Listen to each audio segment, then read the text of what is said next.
Buat warga TikTok ya, saya lagi membahas yang lagi viral di Bali ya. Sekarang banyak judulnya Bali sepi, Bali sepi. Betul, Bali sepi karena saya tinggal di Bali ya. Turis udah sepi ke Bali. Driver udah sepi, ekonomi sepi, anjlok ya, anjlok. Tapi satu hal yang paling maju di Bali ini, apa? Pembangunannya yang paling maju. Yang paling majunya penghilangan sumber daya alam, kehilangan tanah-tanah, kehilangan sumber kekayaan.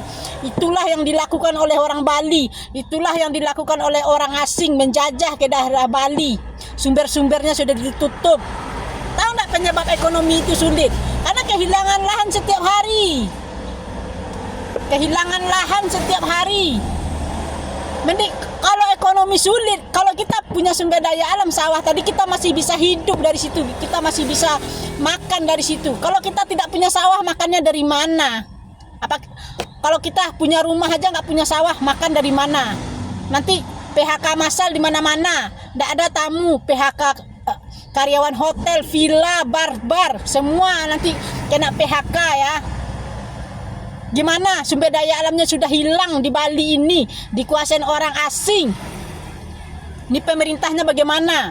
Saya walaupun bukan orang Bali, saya sudah berusaha untuk menemui pemerintah Bali. Bali sudah terjajah sama orang asing, selamatkan Balimu. Tapi apa, pemerintahnya mana?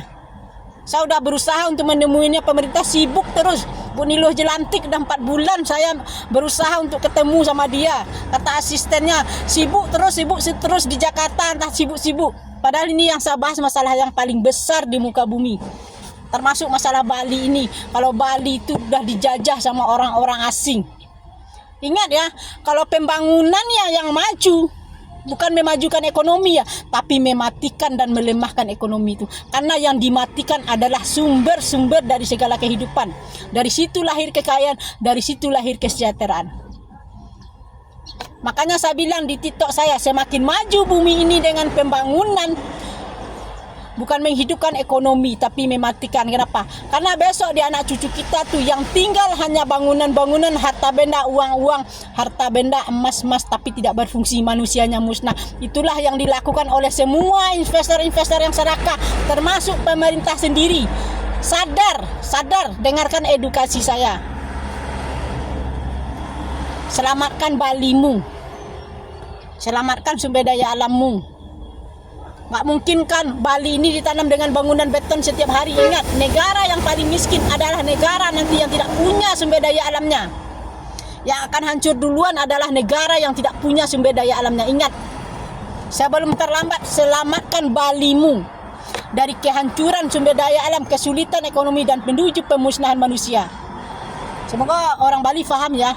Semua manusia paham bahwa sumber daya alam adalah hal yang paling berharga. Petani tidak bisa dimusnahkan, dan lahan. Kalau musnah petani dan lahan, musnahlah segala-galanya. Semoga teredukasi ya.